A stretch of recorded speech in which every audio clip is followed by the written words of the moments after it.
അസ്സലാമു അലൈക്കും വറഹ്മത്തുള്ളാഹി വബറകാതുഹു.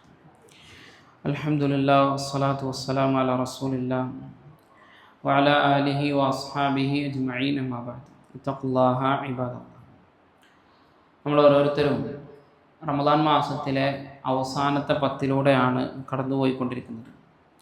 ഈ ഒരു സന്ദർഭത്തിൽ പല ആളുകളും ചോദിക്കുന്ന ഒരു സംശയമാണ്, റമദാൻ മാസത്തിലെ അവസാനത്തിൽ പ്രത്യേകമായി ഉറങ്ങി എഴുന്നേറ്റുകൊണ്ട്, അതല്ലെങ്കിൽ പരിപൂർണമായും ഉറക്കം ഒഴിച്ചുകൊണ്ടാവട്ടെ, രാത്രി അന്ത്യയാമത്തിൽ എഴുന്നേറ്റുകൊണ്ട് നമസ്കരിക്കുക എന്നുള്ളത് അത് മശ്റൂ ആണോ, അത് ശറഇൽ അനുവദിക്കപ്പെട്ട കാര്യമാണോ എന്ന് പല വസ്വാസുകളും അതുമായി ബന്ധപ്പെട്ടുകൊണ്ട് ഉണ്ടാകാറുമുണ്ട്.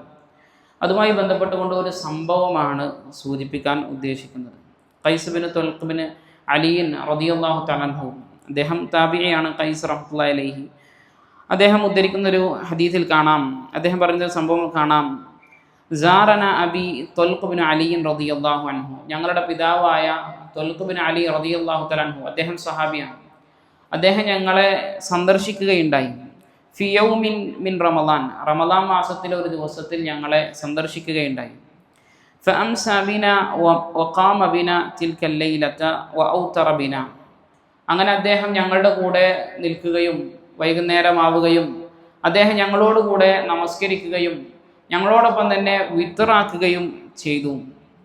അതായത് അദ്ദേഹം അവരുടെ കൂടെ വന്ന് അവിടുന്ന് ഇഫ്താർ കഴിഞ്ഞ് അവിടുന്ന് അവരുടെ കൂടെ നിന്നിട്ട് എന്ത് ചെയ്തു, രാത്രി നമസ്കാരം നമസ്കരിച്ചു. അതായത് നമ്മൾ നിസ്കരിക്കുന്ന പോലെ തറാവീഹ് നമസ്കാരം നമസ്കരിച്ചു. അവരുടെ ആ തറാവീഹിൻ്റെ കൂടെ അദ്ദേഹം എന്ത് ചെയ്തു, വിത്റാക്കുകയും ചെയ്തു. എന്നിട്ട് അദ്ദേഹം പറയാണ്, സുമ്മൻ ഹദറ ഇലാ മസ്ജിദിൻ ഫസല്ല ബി അസ്ഹാബിഹി ഹത്താ ബഖിയൽ വിത്റു. അങ്ങനെ അദ്ദേഹം പിന്നീട് മറ്റൊരു മസ്ജിദിലേക്ക് അദ്ദേഹം എന്ത് ചെയ്തു, പോയി. എന്നിട്ട് അവിടെ വെച്ചുകൊണ്ട് അവിടെയുള്ള ആളുകളുമായി കൊണ്ടും അദ്ദേഹം നമസ്കരിച്ചു. അപ്പോൾ വിത്റിൻ്റെ ശേഷവും എന്ത് ചെയ്തു, അദ്ദേഹം നമസ്കരിച്ചു. ഈരണ്ടായിക്കൊണ്ട് മറ്റൊരു മസ്ജിദിൽ പോയി കുറച്ച് അദ്ദേഹത്തിൻ്റെ ആളുകളെ കൂട്ടി അദ്ദേഹം നമസ്കരിക്കുകയുണ്ടായി. എന്നിട്ട് ഹത്താ ബഖിയൽ വിത്റു, പക്ഷെ അദ്ദേഹം എന്ത് ചെയ്തില്ല, വിത്ർ മാത്രം നമസ്കരിച്ചില്ല. വഖദ്ദമ റജുലൻ ഫഖാല ലഹു ഔതിർ ബിഹിം, അങ്ങനെ ഒരാളെ അദ്ദേഹം മുന്നിലേക്ക് നിർദ്ദേശിച്ചുകൊണ്ട് അദ്ദേഹം പറഞ്ഞു, നിങ്ങൾ എന്ത് ചെയ്യും, നിങ്ങൾ ഇവരെ കൊണ്ട് വിത്ർ നമസ്കരിക്കിൻ. എന്നിട്ട് അദ്ദേഹം പറയാണ്, ഫഇന്നി സമിഅതു റസൂലല്ലാഹി സ്വല്ലല്ലാഹു അലൈഹി വസല്ലം യഖൂൽ ലാ വിത്റാനി ഫീ ലൈല, ഒരു രാത്രിയിൽ 2 വിത്റില്ല എന്ന കാര്യം റസൂലുള്ളാഹി സ്വല്ലല്ലാഹു അലൈഹി വസല്ലം പറയുന്നതായിക്കൊണ്ട് ഞാൻ കേട്ടിട്ടുണ്ട് എന്ന്. അപ്പോൾ രാത്രിയിൽ ഒരാൾ നമസ്കരിക്കുകയാണെങ്കിൽ അയാൾ ശ്രദ്ധിക്കേണ്ട കാര്യം എന്താണ്, അയാൾ 2 തവണ വിത്തറാക്കാതിരിക്കുക എന്നുള്ളതാണ്. ഒരാൾക്ക് വേണമെങ്കിൽ എത്രയും വേണമെങ്കിലും നമസ്കരിക്കാം. അത് 8 ആണെങ്കിലും അത് 4 ആണെങ്കിലും 20 ആണെങ്കിലും ഇന്നത് ഈ 8 അല്ലാത്ത മറ്റേതെങ്കിലും സംഖ്യ സുന്നത്താണ് എന്ന് പറയാൻ എന്തില്ല, നമുക്ക് വകുപ്പില്ല എന്നാണ്. എന്ന് വെച്ച് കഴിഞ്ഞ് നമ്മൾ ഒരിക്കലും എന്ത് ചെയ്യാൻ പാടില്ല, അങ്ങനെ ഏതെങ്കിലും പള്ളികളിൽ ഇബാദത്ത് നടക്കുന്നുണ്ട് എങ്കിൽ ആ ഇബാദത്തിന് ഒരിക്കലും നമ്മുടെ ഒരു ഫത്വ കാരണത്താൽ അല്ലെങ്കിൽ നമ്മുടെ സംസാരം കാരണത്താൽ ഒന്നും അത്തരത്തിലുള്ള ഇബാദത്തുകളെ മുടക്കുന്നവരാകരുത്, ഖൈറുകളെ മുടക്കുന്നവരാകരുത് നമ്മിൽപ്പെട്ട ഒരാളും തന്നെ. നമുക്കറിയാം, ഇപ്പോൾ നമ്മൾ നമസ്കാരത്തിന് വേണ്ടി നിൽക്കുകയാണെങ്കിൽ നമ്മൾ അടുത്തിരുന്ന് ഖുർആൻ ഓതുകയാണെങ്കിൽ പോലും മറ്റൊരാളുടെ ഇബാദത്തിനെ ബാധിക്കുന്ന രൂപത്തിൽ ഖുർആൻ ഓതാൻ പോലും എന്തില്ല, ശറഅ നമുക്ക് അനുവാദം തന്നിട്ടില്ല. ഒരാൾ നിസ്കരിക്കുകയാണ്, അവിടെ ഇരുന്ന് മറ്റൊരാൾ എന്ത് ചെയ്യാണ്, ഖുർആൻ കുറച്ച് ഉറക്കം ഓതുകയാണ്.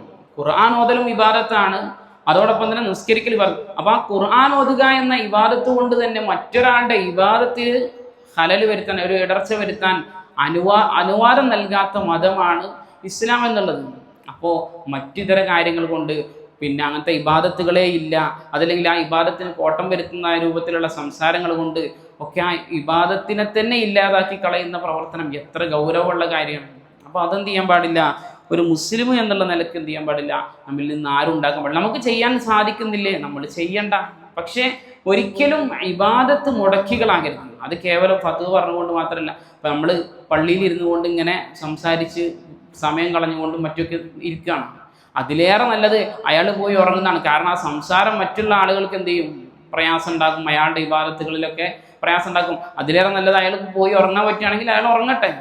അതല്ലാതെ ഒരിക്കലും ഒരു നിലക്കും ഇബാദത്തുകളിൽ ഇടർച്ച വരുത്തുന്നവരായി മുസ്ലിമുകൾ മുഅ്മിനീങ്ങൾ നമ്മൾ മാറരുത്.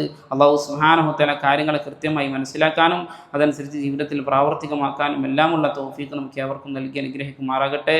സുബ്ഹാനകല്ലാഹുമ്മ ബിഹംദിക അഷ്ഹദു അൻ ലാ ഇലാഹ ഇല്ലാ അൻത അസ്തഗ്ഫിറുക വ അതൂബു ഇലൈക്. അസ്സലാമു അലൈക്കും വറഹ്മത്തുള്ളാഹി വബറകാതുഹു.